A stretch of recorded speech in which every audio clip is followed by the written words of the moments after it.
The Artist of the Beautiful by Nathaniel Hawthorne. An elderly man with his pretty daughter on his arm was passing along the street, and emerged from the gloom of the cloudy evening into the light that fell across the pavement from the window of a small shop. It was a projecting window, and on the inside were suspended a variety of watches pinchbeck silver, and one or two of gold, all with their faces turned from the streets, as if churlishly disinclined to inform the wayfarers what o'clock it was. Seated within the shop sidelong to the window, with his pale face bent earnestly over some delicate piece of mechanism, on which was thrown the concentrated luster of a shade lamp, appeared a young man. "What can Owen Warland be about?" muttered old Peter Hovenden himself, a retired watchmaker, and the former master of this same young man, whose occupation he was now wondering at. "What can the fellow be about? These 6 months past, I have never come by his shop without seeing him just as steadily at work, as now. It would be a flight beyond his usual foolery to seek for the perpetual motion, and yet I know enough of my old business to be certain that what he is now so busy with is no part of the machinery of a watch."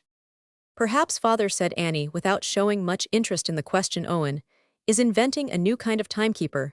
I am sure he has ingenuity enough." "Poh, child, he has not the sort of ingenuity to invent anything better than a Dutch toy," answered her father, who had formerly been put to much vexation by Owen Warland's irregular genius. "A plague on such ingenuity. All the effect that ever I knew of it was to spoil the accuracy of some of the best watches in my shop. He would turn the sun out of its orbit, and derange the whole course of time, if, as I said before, his ingenuity could grasp anything bigger than a child's toy." "Hush, father, he hears you," whispered Annie, pressing the old man's arm. "His ears are as delicate as his feelings, and you know how easily disturbed they are. Do let us move on." So Peter Hovenden and his daughter Annie plodded on without further conversation, until in a by-street of the town, they found themselves passing the open door of a blacksmith's shop. Within was seen the forge, now blazing up and illuminating the high and dusky roof, and now confining its luster to a narrow precinct of the coal-strewn floor according as the breath of the bellows was puffed forth or again inhaled into its vast leathern lungs in the intervals of brightness. It was easy to distinguish objects in remote corners of the shop, and the horseshoes that hung upon the wall. The momentary gloom, the fire seemed to be glimmering amidst the vagueness of unenclosed space. Moving about in this red glare and alternate dusk was the figure of the blacksmith, well worthy to be viewed in so picturesque an aspect of light and shade, where the bright blaze struggled with the black night as if each would have snatched his comely strength from the other. Anon, he drew a white-hot bar of iron from the coals, laid it on the anvil, uplifted his arm of might, and was soon enveloped in the myriads of sparks, which the strokes of his hammer scattered into the surrounding gloom. "Now that is a pleasant sight," said the old watchmaker. "I know what it is to work in gold, but give me the worker in iron. After all is said and done, he spends his labor upon a reality. What say you, daughter Annie?" "Pray don't speak so loud, father," whispered Annie. "Robert Danforth will hear you." "And what if he should hear me?" said Peter Hovenden. "I say again, it is a good and a wholesome thing to depend upon main strength and reality, and to earn one's bread with the bare and brawny arm of a blacksmith. A watchmaker gets his brain puzzled by his wheels within a wheel, or loses his health or the nicety of his eyesight, as was my case, and finds himself at middle age or a little after past labor at his own trade, and fit for nothing else, yet too poor to live at his ease. So I say once again, give me main strength for my money.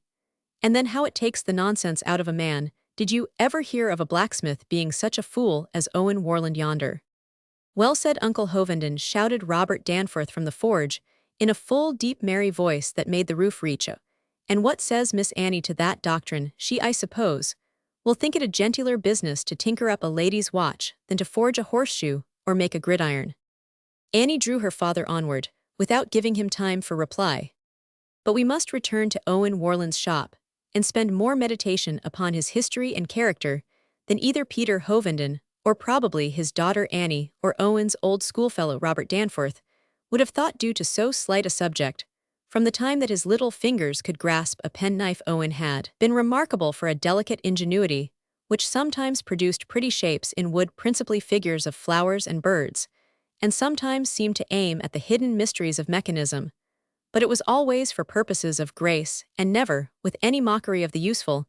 He did not like the crowd of schoolboy artisans construct little windmills on the angle of a barn, or watermills across the neighboring brook.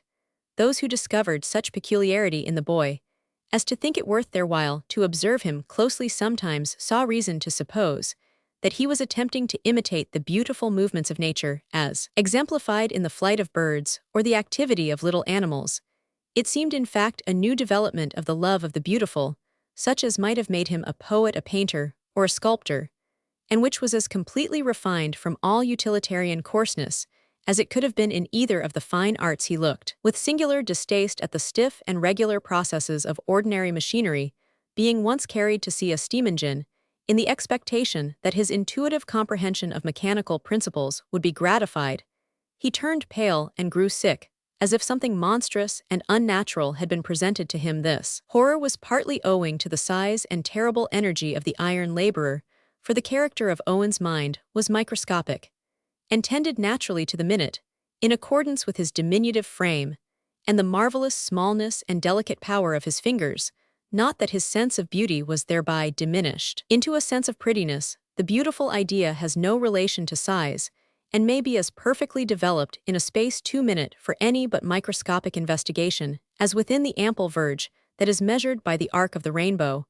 But at all events, this characteristic minuteness in his objects and accomplishments made the world even more incapable than it might otherwise have been of appreciating Owen Warland's genius. The boy's relatives saw nothing better to be done, as perhaps there was naught than to bind him apprentice to a watchmaker, hoping that his strange ingenuity might thus be regulated and put to utilitarian purposes. Peter Hovenden's opinion of his apprentice has already been expressed. He could make nothing of the lad. Owen's apprehension of the professional mysteries, it is true, was inconceivably quick, but he altogether forgot or despised the grand object of a watchmaker's business, and cared no more for the measurement of time than if it had been merged into eternity. So long, however, as he remained under his old master's care, Owen's lack of sturdiness made it possible by strict injunctions and sharp oversight to restrain his creative eccentricity within bounds. But when his apprenticeship was served out, and he had taken the little shop which Peter Hovenden's failing eyesight compelled him to relinquish, then did people recognize how unfit a person was Owen Warland to lead old blind Father Time along his daily course. One of his most rational projects was to connect a musical operation with the machinery of his watches, so that all the harsh dissonances of life might be rendered tuneful, and each flitting moment fall into the abyss of the past in golden drops of harmony. If a family clock was entrusted to him for repair of those tall ancient clocks that have grown nearly allied to human nature, by measuring out the lifetime of many generations, would take upon himself to arrange a dance or funeral procession of figures across its venerable face, representing 12 mirthful or melancholy hours. Several freaks of this kind quite destroyed the young watchmaker's credit with that steady and matter-of-fact class of people who hold the opinion that time is not to be trifled with, whether considered as the medium of advancement and prosperity in this world or preparation for the next. His custom rapidly diminished. A misfortune, however, that was probably reckoned among his better accidents by Owen Warland, who was becoming more and more absorbed in a secret occupation, which drew all his science and manual dexterity into itself, and likewise gave full employment to the characteristic tendencies of his genius. This pursuit had already consumed many months. After the old watchmaker and his pretty daughter had gazed at him out of the obscurity of the street, Owen Warland was seized with a fluttering of the nerves, which made his hand tremble too violently to proceed with such delicate labor as he was now engaged upon. It was Annie herself murmured, I should have known it by this throbbing of my heart before I heard her father's voice. Ah, how it throbs! I shall scarcely be able to work again on this exquisite mechanism tonight, Annie. Dearest Annie, thou shouldst give firmness to my heart and hand, and not shake them thus, for if I strive to put the very spirit of beauty into form, and give it motion, it is for thy sake alone. O throbbing heart, be quiet. If my labor be thus thwarted, there will come vague and unsatisfied dreams, which will leave me spiritless tomorrow. As he was endeavoring to settle himself again to his task, the shop door opened, and gave admittance to no other than the stalwart figure, which Peter Hovenden had paused to admire as seen amid the light and shadow of the blacksmith's shop. Robert Danforth had brought a little anvil of his own manufacture, and peculiarly constructed, which the young artist had recently bespoken. Owen examined the article, and pronounced it fashioned according to his wish. "Why, yes," said Robert Danforth, his strong voice filling the shop, as with the sound of a bass viol. "I consider myself equal to anything in the way of my own trade, though I should have made but a poor figure at yours with such a fist as this," added he, laughing, as he laid his vast hand beside the delicate one of Owen. "But what then? I put more main strength into one blow of my sledge-hammer than all that you have expended since you were apprentice. Is not that the truth?" "Very probably," answered the low and slender voice of Owen's. "Strength is an earthly monster. I make no pretensions to it. My force, whatever there may be of it, is altogether spiritual." "Well, but Owen, what are you about?" asked his old schoolfellow, still in such a hearty volume of tone that it made the artist shrink, especially as the question related to a subject so sacred as the absorbing dream of his imagination. "Folks do say that you are trying to discover the perpetual motion." "The perpetual motion nonsense," replied Owen Warland with a movement of disgust, for he was full of little petulances. "It can never be discovered. It is a dream that may delude men whose brains are mystified with matter. But not me. Besides, if such a discovery were possible, it would not be worth my while to make it, only to have the secret turned to such purposes as are now effected by steam and water power. I am not ambitious to be honored with the paternity of a new kind of cotton machine." "That would be droll enough," cried the blacksmith, breaking out into such an uproar of laughter that Owen himself, and the bell glasses on his workboard, quivered in unison. "No, no, Owen, no child of yours will have iron joints and sinews. Well, I won't hinder you any more. Good night, Owen, and success. And if you need any assistance, so far as a downright blow of hammer upon anvil will answer the purpose, I am your man." And with another laugh, the man of main strength left the shop. "How strange it is," whispered Owen Warland to himself, leaning his head upon his hand, "that all my musings, my purposes, my passion for the beautiful, my consciousness of power to create a finer, more ethereal power of which this earthly giant can have no conception, all looks so vain and idle whenever my path is crossed by Robert Danforth. He would drive me mad were I to meet him. Often his hard brute force darkens and confuses the spiritual element within me, but I too will be strong in my own way. I will not yield to him." He took from beneath a glass a piece of minute machinery, which he set in the condensed light of his lamp, and looking intently at it through a magnifying glass, proceeded to operate with a delicate instrument of steel. In an instant, however, he fell back in his chair and clasped his hands with a look of horror on his face that made its small features as impressive as those of a giant would have been. "Heaven, what have I done?" exclaimed he. "The vapor, the influence of that brute force has bewildered me and obscured my perception. I have made the very fatal stroke that I have dreaded from the first. It is all over. The toil of months, the object of my life, I am ruined."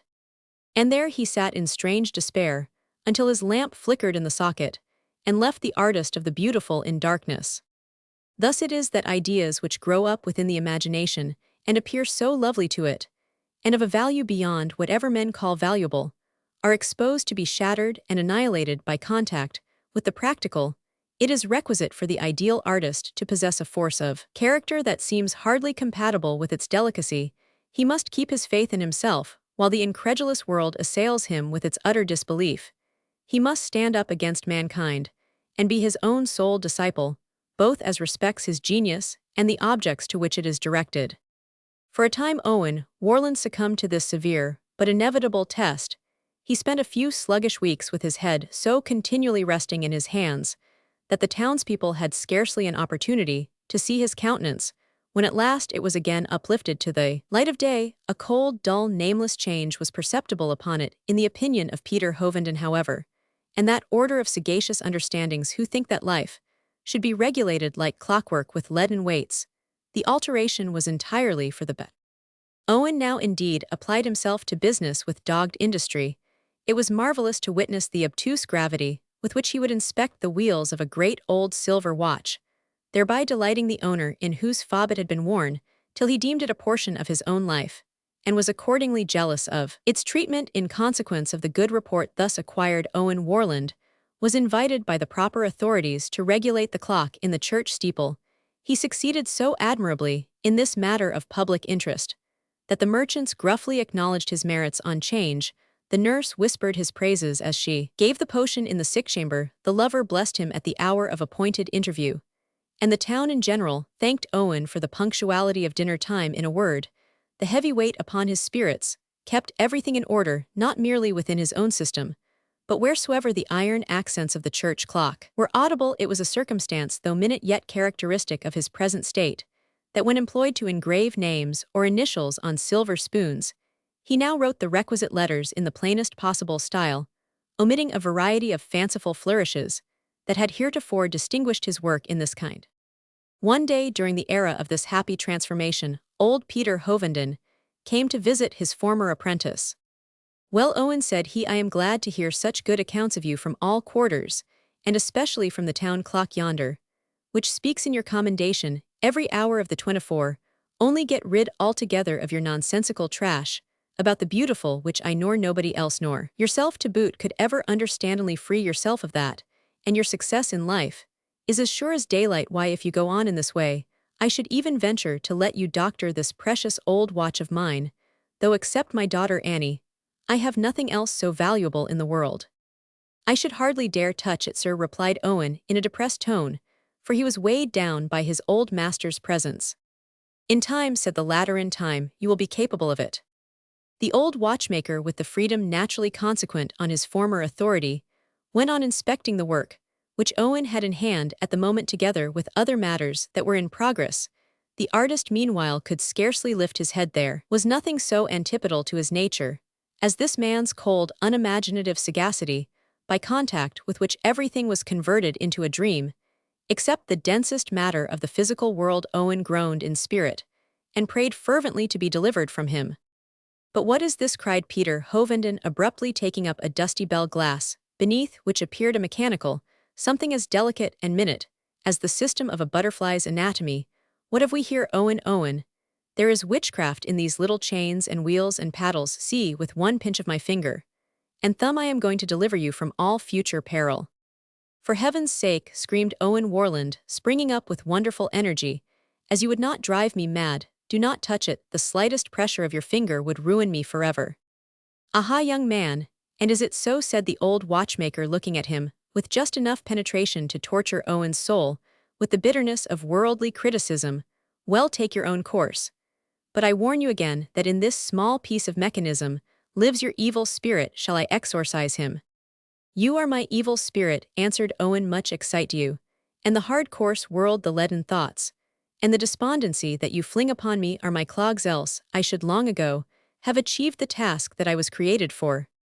Peter Hovenden shook his head with the mixture of contempt and indignation which mankind, of whom he was partly a representative, deem themselves entitled to feel towards all simpletons who seek other prizes than the dusty one along the highway. He then took his leave with an uplifted finger and a sneer upon his face that haunted the artist's dreams for many a night afterwards. At the time of his old master's visit, Owen was probably on the point of taking up the relinquished task, but by this sinister event he was thrown back into the state whence he had been slowly emerging. But the innate tendency of his soul had only been accumulating fresh vigor during its apparent sluggishness. As the summer advanced, he almost totally relinquished his business, and permitted Father Time, so far as the old gentleman was represented by the clocks and watches under his control, to stray at random through human life, making infinite confusion among the train of bewildered hours. He wasted the sunshine, as people said, in wandering through the woods and fields and along the banks of streams. There, like a child, he found amusement in chasing butterflies or watching the motions of water insects. There was something truly mysterious in the intentness with which he contemplated these living playthings as they sported on the breeze, or examined the structure of an imperial insect whom he had imprisoned. The chase of butterflies was an apt emblem of the ideal pursuit in which he had spent so many golden hours. But would the beautiful idea ever be yielded to his hand like the butterfly that symbolized it? Sweet doubtless were these days, and congenial to the artist's soul. They were full of bright conceptions, which gleamed through his intellectual world, as the butterflies gleamed through the outward atmosphere, and were real to him for the instant, without the toil and perplexity and many disappointments of attempting to make them visible to the sensual eye. Alas, that the artist, whether in poetry or whatever other material, may not content himself with the inward enjoyment of the beautiful, but must chase the flitting mystery beyond the verge of his ethereal domain, and crush its frail being in seizing it with a material grasp. Owen Warland felt the impulse to give external reality to his ideas, as irresistibly as any of the poets or painters who have arrayed the world in a dimmer and fainter beauty, imperfectly copied from the richness of their visions. The night was now his time for the slow progress of recreating the one idea to which all his intellectual activity referred itself always at the approach of dusk. He stole into the town, locked himself within his shop, and wrought with patient delicacy of touch for many hours. Sometimes he was startled by the rap of the watchman, who, when all the world should be asleep, had caught the gleam of lamplight through the crevices of Owen Warland's shutters. Daylight, to the morbid sensibility of his mind, seemed to have an intrusiveness that interfered with his pursuits on cloudy and inclement days. Therefore he sat with his head upon his hands, muffling as it were his sensitive brain, in a mist of indefinite musings, for it was a relief to escape from the sharp distinctness with which he was compelled to shape out his thoughts during his nightly toil.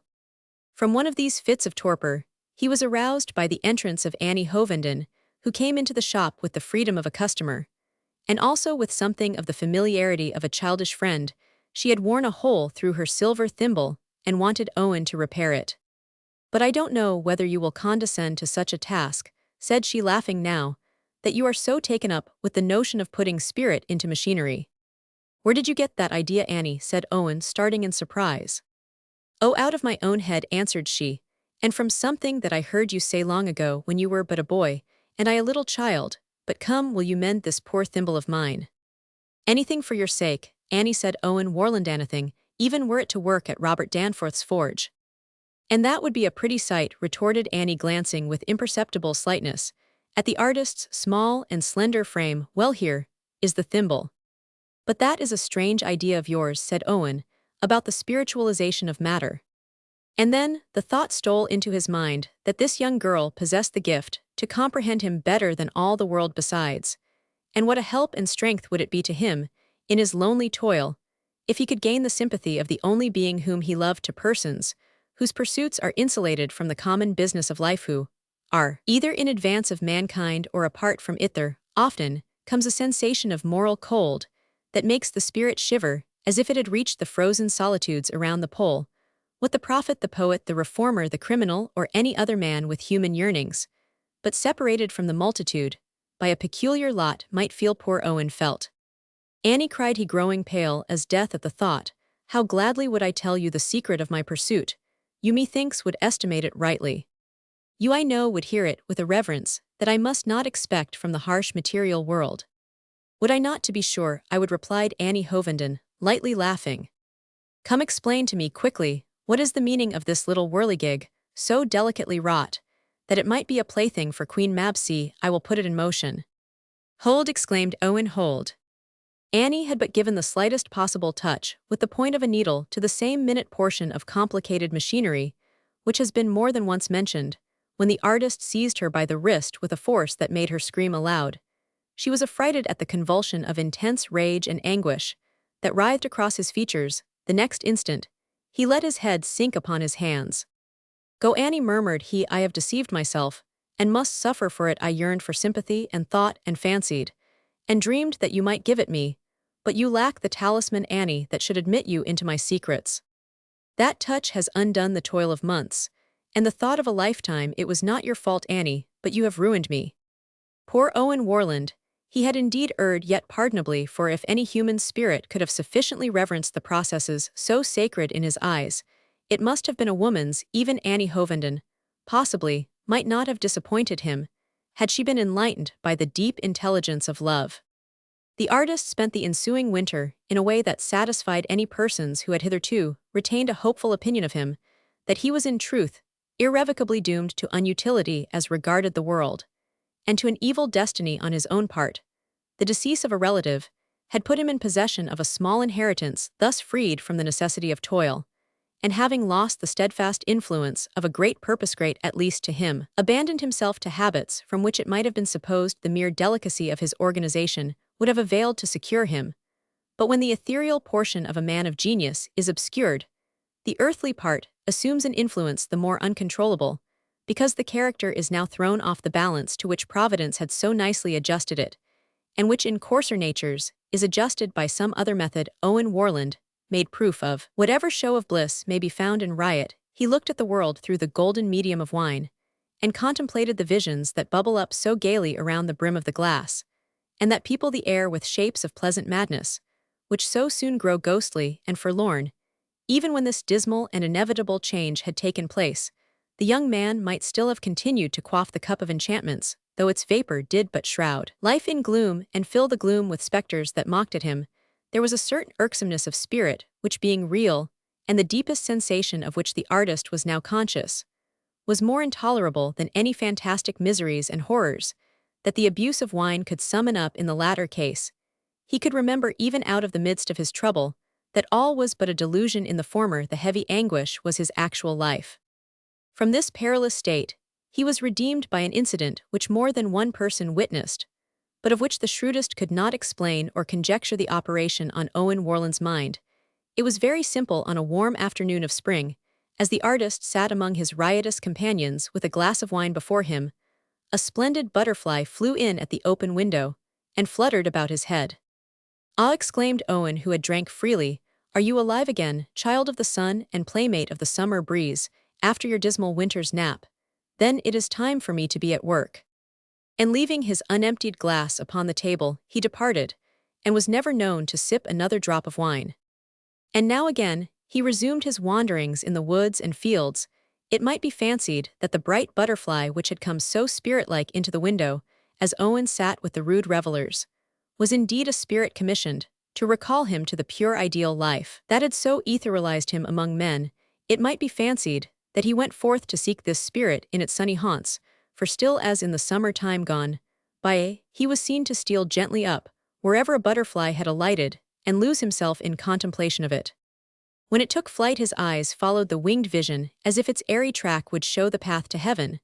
But what could be the purpose of the unseasonable toil, which was again resumed, as the watchman knew, by the lines of lamplight, through the crevices of Owen Warland's shutters? The townspeople had one comprehensive explanation of all these singularities. Owen Warland had gone mad. How universally efficacious, how satisfactory too, and soothing to the injured sensibility of narrowness and dullnesses, this easy method of accounting for whatever lies beyond the world's most ordinary scope. From St. Paul's days down to our poor little artist of the beautiful, the same talisman had been applied to the elucidation of all mysteries in the words or deeds of men who spoke or acted too wisely or too well. In Owen Warland's case, the judgment of his townspeople may have been correct. Perhaps he was mad. The lack of sympathy, that contrast between himself and his neighbors, which took away the restraint of example, was enough to make him so. Or possibly he had caught just so much of ethereal radiance as served to bewilder him in an earthly sense by its intermixture with the common daylight. One evening, when the artist had returned from a customary ramble, and had just thrown the luster of his lamp on the delicate piece of work, so often interrupted, but still taken up again, as if his fate were embodied in its mechanism, he was surprised by the entrance of old Peter Hovenden. Owen never met this man without a shrinking of the heart of all the world. He was most terrible by reason of a keen understanding which saw so distinctly what it did see, and disbelieved so uncompromisingly in what it could not see. On this occasion, the old watchmaker had merely a gracious word or two to say. "Owen, my lad," said he, "we must see you at my house tomorrow night." The artist began to mutter some excuse. "Oh, but it must be so," quoth Peter Hovenden, "for the sake of the days when you were one of the household. What, my boy, don't you know that my daughter Annie is engaged to Robert Danforth? We are making an entertainment in our humble way to celebrate the event." That little monosyllable was all he uttered. Its tone seemed cold and unconcerned to an ear like Peter Hovenden's, and yet there was in it the stifled outcry of the poor artist's heart, which he compressed within him like a man holding down an evil spirit. One slight outbreak, however imperceptible to the old watchmaker, he allowed himself. Raising the instrument with which he was about to begin his work, he let it fall upon the little system of machinery that had anew cost him months of thought and toil. It was shattered by the stroke. Owen Warland's story would have been no tolerable representation of the troubled life of those who strive to create the beautiful, if amid all other thwarting influences love had not interposed to steal the cunning from his hand. Outwardly, he had been no ardent or enterprising lover. The career of his passion had confined its tumults and vicissitudes so entirely within the artist's imagination that Annie herself had scarcely more than a woman's intuitive perception of it. But in Owen's view, it covered the whole field of his life. Forgetful of the time when she had shown herself incapable of any deep response, he had persisted in connecting all his dreams of artistical success with Anna's image. She was the visible shape in which the spiritual power that he worshipped, and on whose altar he hoped to lay a not unworthy offering, was made manifest to him. Of course he had deceived himself. There were no such attributes in Annie Hovenden, as his imagination had endowed her with. She in the aspect which she wore to his inward vision was as much a creature of his own as the mysterious piece of mechanism would be were it ever realized.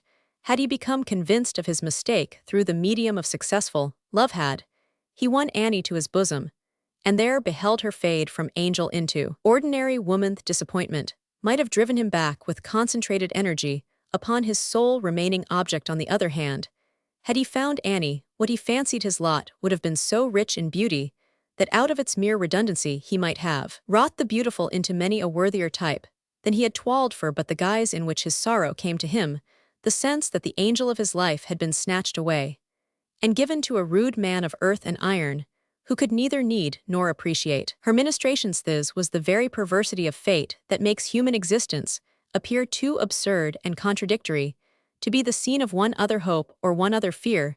There was nothing left for Owen Warland but to sit down like a man that had been stunned. He went through a fit of illness after his recovery. His small and slender frame assumed an obtuser garniture of flesh than it had ever before worn. His thin cheeks became round his delicate little hand, so spiritually fashioned to achieve fairy taskwork, grew plumper than the hand of a thriving infant. His aspect had a childishness such as might have induced a stranger to pat him on the head. Pausing, however, in the act to wonder what manner of child was here, it was as if the spirit had gone out of him, leaving the body to flourish in a sort of vegetable existence. Not that Owen Warland was idiotic. He could talk, and not irrationally somewhat of a babbler. Indeed, did people begin to think him, for he was apt to discourse at wearisome length of marvels of mechanism that he had read about in books, but which he had learned to consider as absolutely fabulous. Among them, he enumerated the man of brass, constructed by Albertus Magnus, and the brazen head of Friar Bacon, and coming down to later times, the automata of a little coach and horses, which it was pretended had been manufactured for the Dauphin of France, together with an insect that buzzed about the ear like a living fly, and yet was but a contrivance of minute steel springs. There was a story, too, of a duck that waddled and quacked and ate, though had any honest citizen purchased it for dinner, he would have found himself cheated with the mere mechanical apparition of a duck. But all these accounts, said Owen Warland, I am now satisfied, are mere impositions. Then, in a mysterious way, he would confess that he once thought differently. In his idle and dreamy days, he had considered it possible in a certain sense to spiritualize machinery, and to combine with the new species of life and motion, thus produced a beauty that should attain to the ideal which nature has proposed to herself in all her creatures, but has never taken pains to realize. He seemed, however, to retain no very distinct perception, either of the process of achieving this object, or of the design itself. I have thrown it all aside now, he would say. It was a dream, such as young men are always mystifying themselves with. Now that I have acquired a little common sense, it makes me laugh to think of it. Poor and fallen Owen Warland. These were the symptoms that he had ceased to be an inhabitant of the better sphere that lies unseen around us. He had lost his faith in the invisible, and now prided himself, as such unfortunates invariably do, in the wisdom which rejected much that even his eye could see, and trusted confidently in nothing but what his hand could touch. This is the calamity of men whose spiritual part dies out of them, and leaves the grosser understanding to assimilate them more and more to the things of which alone it can take cognizance.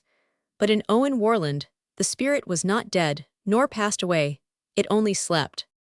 How it awoke again is not recorded. Perhaps the torpid slumber was broken by a convulsive pain. Perhaps, as in a former instance, the butterfly came and hovered about his head, and re-inspired Hemas. Indeed, this creature of the sunshine had always a mysterious mission, for the artist inspired him with the former purpose of his life, whether it were pain or happiness that thrilled through his veins. His first impulse was to thank heaven for rendering him again the being of thought, imagination, and keenest sensibility that he had long ceased to be. Now for my task, said he, never did I feel such strength for it as now. Yet strong as he felt himself, he was incited to toil the more diligently by an anxiety lest death should surprise him in the midst of his labors. This anxiety perhaps is common to all men who set their hearts upon anything so high in their own view of it, that life becomes of importance only as conditional to its accomplishment.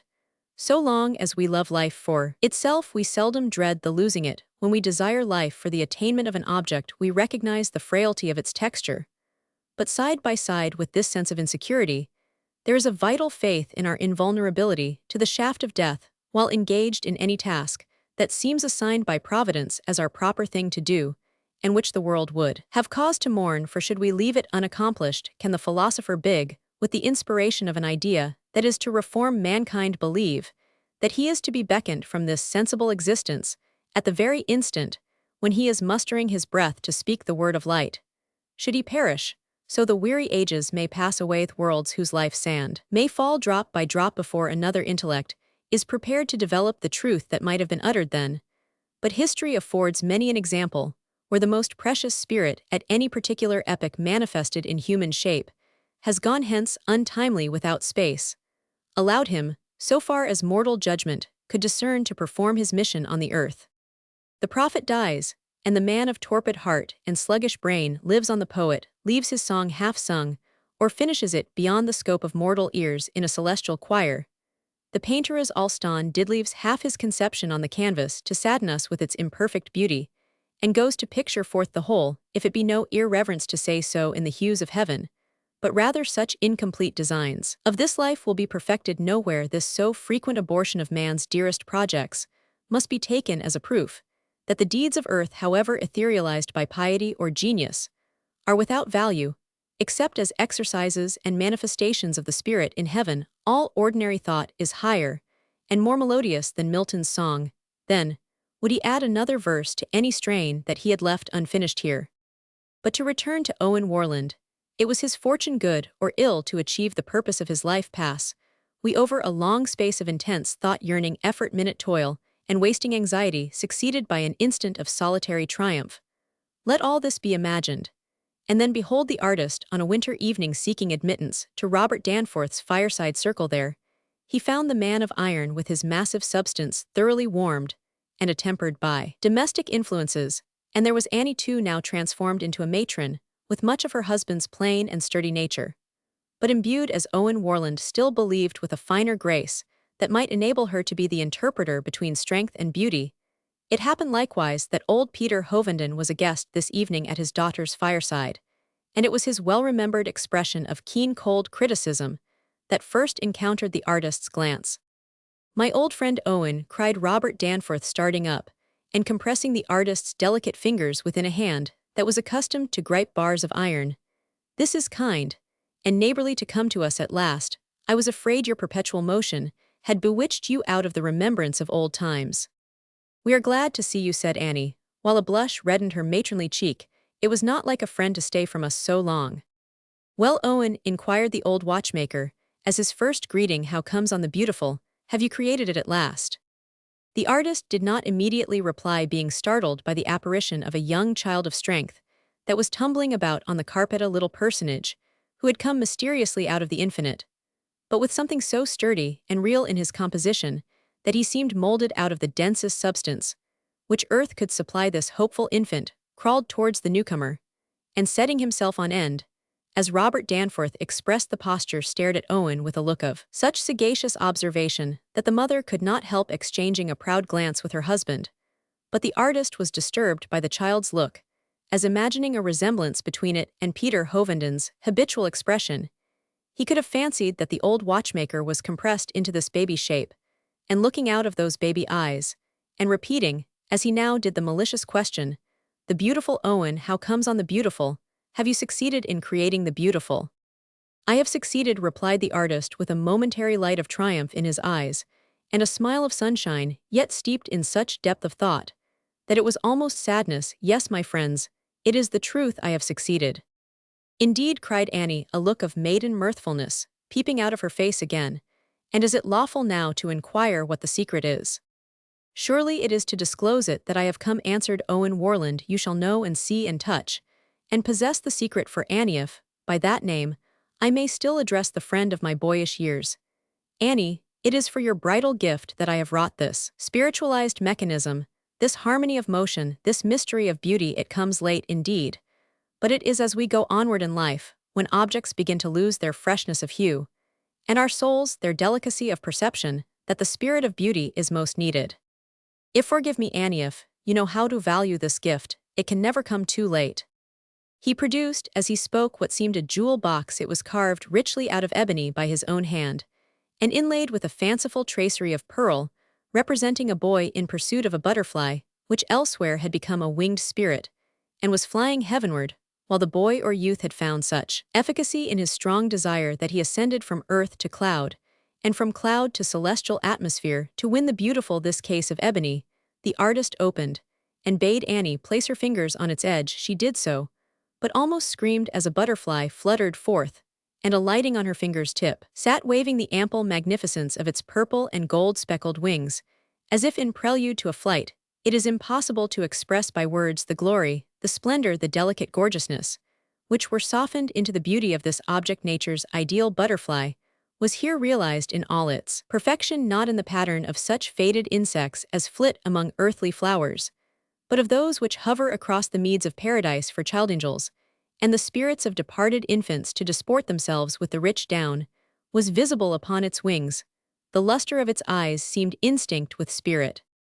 The firelight glimmered around this wonder. The candles gleamed upon it, but it glistened apparently by its own radiance, and illuminated the finger and outstretched hand, on which it rested with a white gleam like that of precious stones in its perfect beauty.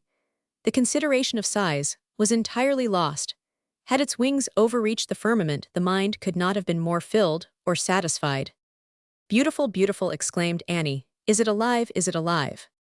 Alive, to be sure it is, answered her husband. Do you suppose any mortal has skill enough to make a butterfly, or would put himself to the trouble of making one, when any child may catch a score of them, in a summer's afternoon alive? Certainly, but this pretty box is undoubtedly of our friend Owen's manufacture, and really it does him credit.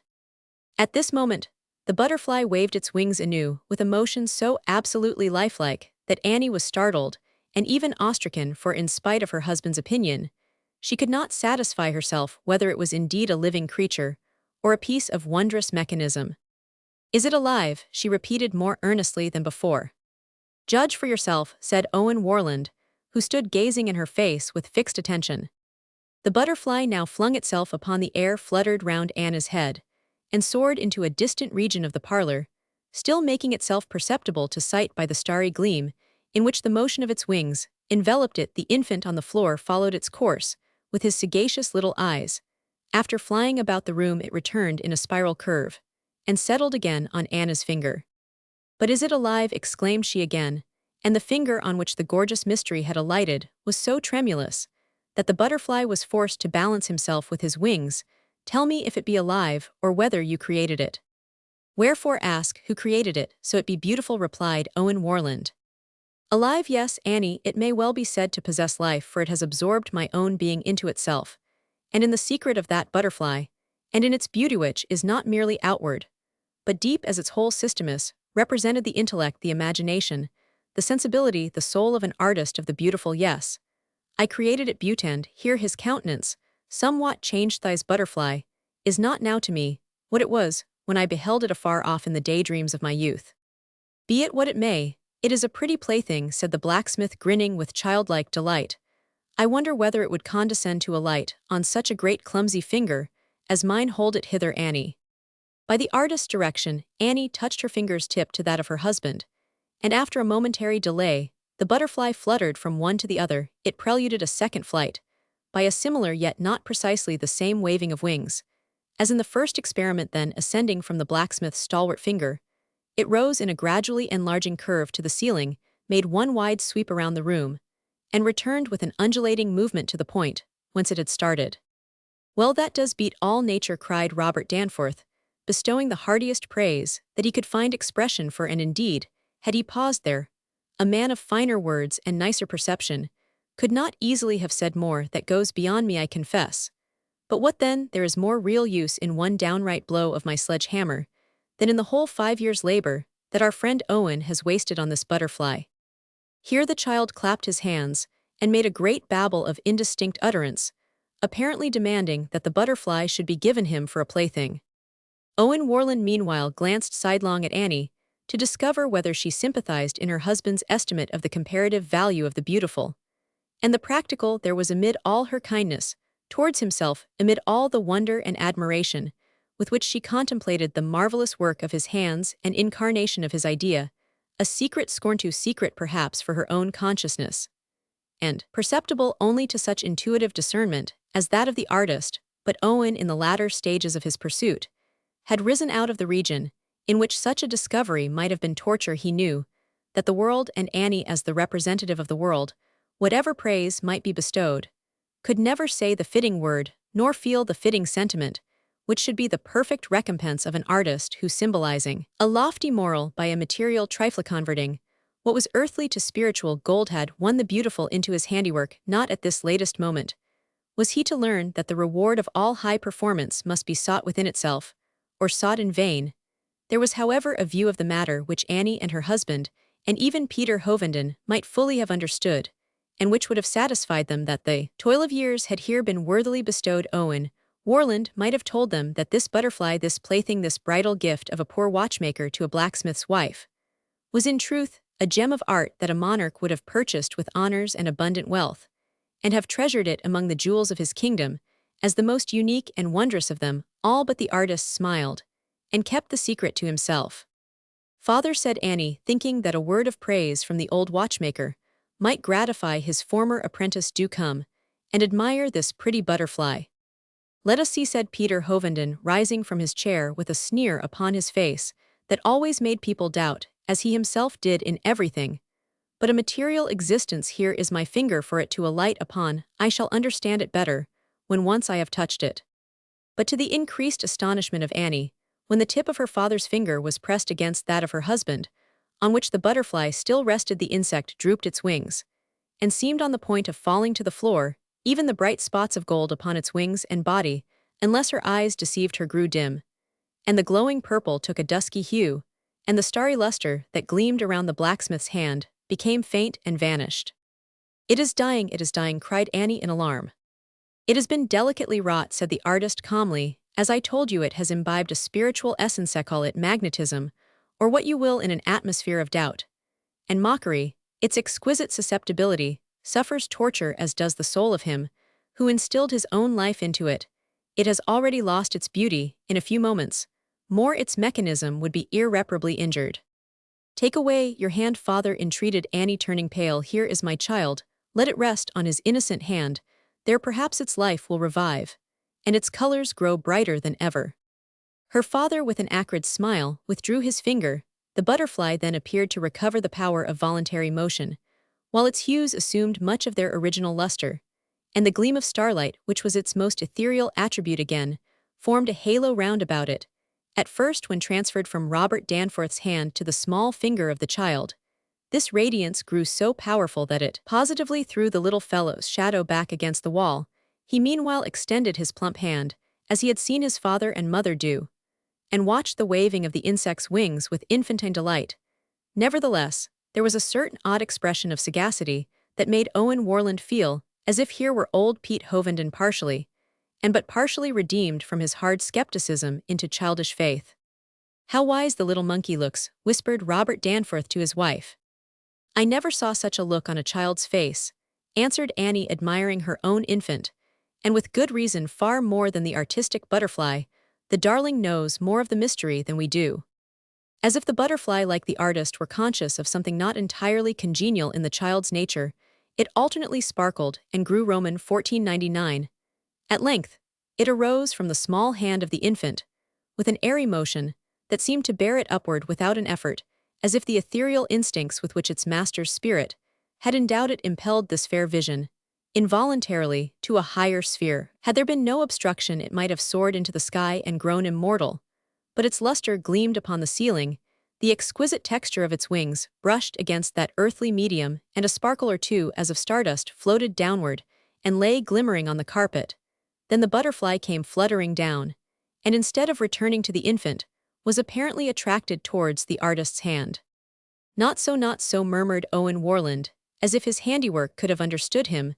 Thou hast gone forth out of thy master's heart. There is no return for thee. With a wavering movement, and emitting a tremulous radiance, the butterfly struggled as it were towards the infant, and was about to alight upon his finger. But while it still hovered in the air, the little child of strength with his grandsire's sharp and shrewd expression in his face, made a snatch at the marvelous insect, and compressed it in his hand. Annie screamed. Old Peter Hovenden burst into a cold and scornful laugh. The blacksmith by main force unclosed the infant's hand, and found within the palm a small heap of glittering fragments, whence the mystery of beauty had fled forever. And as for Owen Warland, he looked placidly at what seemed the ruin of his life's labor, and which was yet no ruin. He had caught a far other butterfly than this, when the artist rose high enough to achieve the beautiful. The symbol, by which he made it perceptible to mortal senses, became of little value in his eyes, while his spirit possessed itself in the enjoyment of the reality.